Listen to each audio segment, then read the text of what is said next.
Well, good morning, ladies. This is our Fireside chat number 4, and we're looking at specifically Numbers chapter 12. And we have had such an amazing time, haven't we? Reading over these verses in this last week's lesson. There is so much richness there, and I hope this finds you in a place where you have a moment to just sit still and ask the Lord what He has to speak to us. And if you have your lesson ready, I thought this really summed up the entire lesson in one question.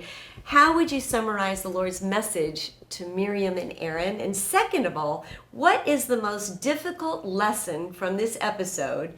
And what is the most encouraging? Okay, so that was on, oh dear, let's see. I've written all over this. That was on page number 6. So we're looking at the very end of this week's lesson. And what happened in this lesson? Oh boy. For me, the way the Lord dealt swiftly with Miriam and her disagreement and accusation, along with Aaron, of her baby brother and his leadership over the children of Israel.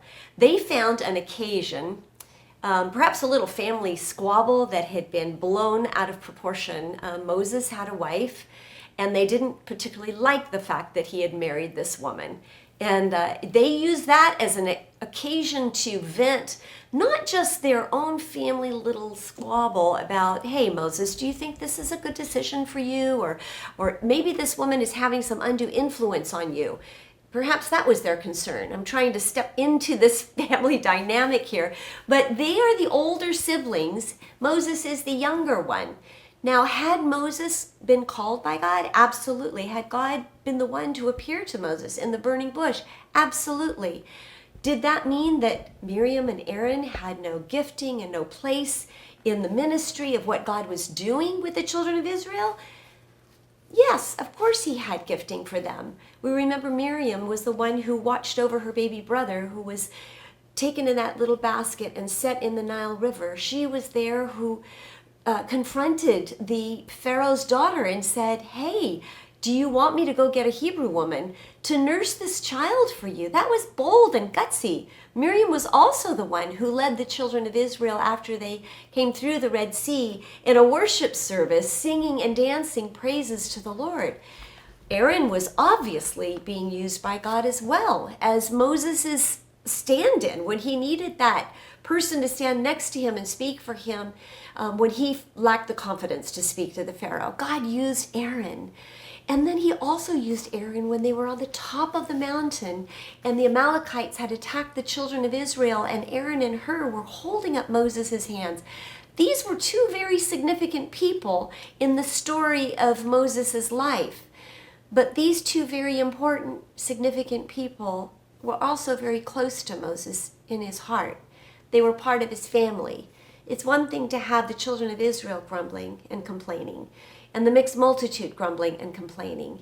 It's a whole nother thing when people that are that close to you, blood relatives, accuse you of something. And that's exactly what happens here. They go to Moses and they say, has the Lord indeed only spoken through Moses? Has He not spoken through us also? There was a bit of sibling rivalry and resentment, perhaps envy here in these verses. And Moses, we read, responds in a very unique way. It tells us in verse 3 that Moses was very meek, more than all the people who were on the face of the earth. I had to chuckle because I thought, isn't this the book that Moses wrote? Is Moses saying this about himself, or did someone add that in later? But anyway, it is true. Moses was very meek, and you can see it on display because of what he does and how he responds. We do not read that Moses took it upon himself to defend himself. Instead, he allowed the Lord to take this into his hands. It says in verse 4, suddenly the Lord said to Moses and to Aaron and Miriam, come out, you three, to the tent of meeting. And the three of them came out. One good thing, the tent of meeting was established right there in the middle of all the tribes.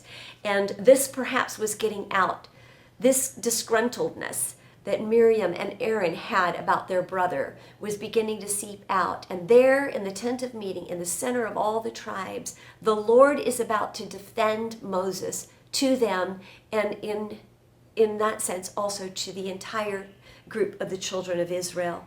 And the Lord comes down in a pillar of cloud, and he stands, verse 5, at the tent of meeting, and he calls Aaron and Miriam. Uh-oh, be careful. That which is grumbled in secret behind someone's back, at some point when it comes out, don't forget one thing.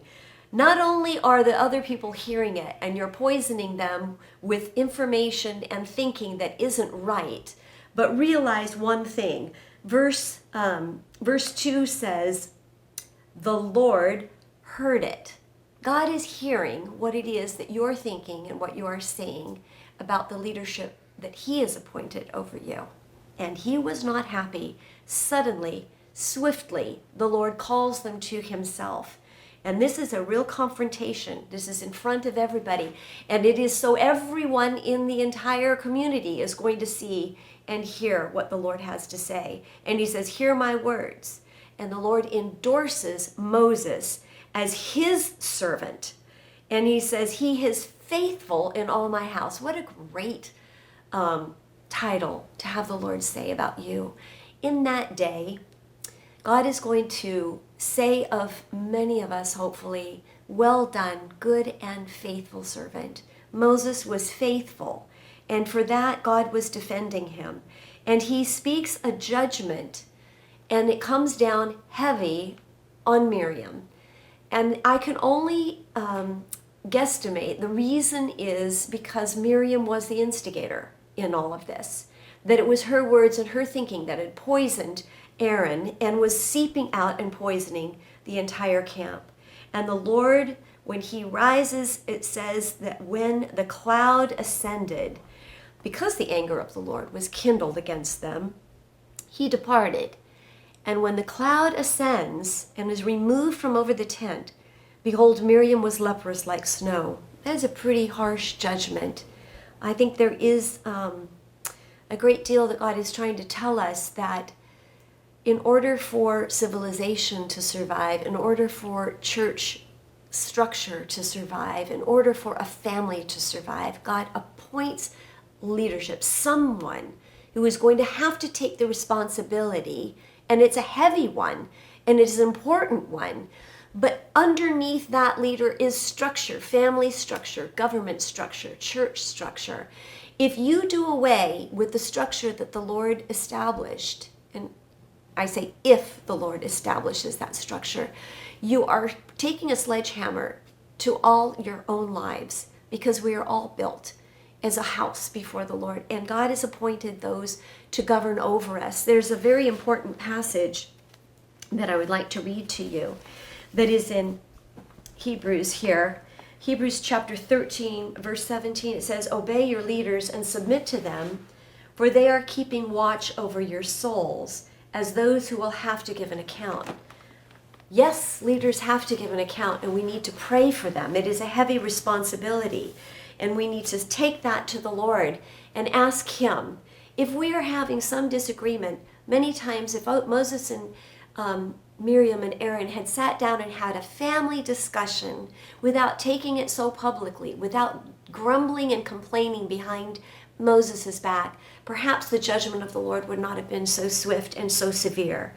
So when the cloud lifts and Miriam is leprous, listen to the change in tone of Aaron. He says in verse 11, Aaron said to Moses, "O my Lord, do not punish us because we have done foolishly and have sinned." There was a real change. It wasn't so much, hey, listen to me, little brother. I'm going to tell you what you're doing wrong. No, it's actually, "Oh my Lord, do not punish us because we have sinned." Aaron was acknowledging that what they had done was a sin. They had done foolishly. And he was asking Moses to intercede. And Moses' response, and this is very important when we as parents or when we as business owners or people who are in places of responsibility, church leaders, virtue leaders, ministry leaders, when we have an issue come up and someone comes to us and is perhaps accusing us unfairly or not informed of all the facts that weigh in on a very important decision, and the anger rises, if the Lord would give you the grace to say, I will intercede on your behalf. If they are willing to acknowledge that they have done something that is wrong, we must be willing to forgive and to restore immediately. Moses intercedes and cries to the Lord, oh God, please heal her, please. And the Lord, he does heal her. It is important that we realize that is a very significant lesson for all of us. Forgiveness must be swift and it must be immediate. God is going to take care of those that he appoints. Our job is to pray for them. And Moses needed to remember that. Miriam needed to remember that. And Aaron needed to remember that. We need to remember that as well. Whether you're a leader or whether you're a follower, may the Lord give you the grace to know that position and calling to which he has called you to.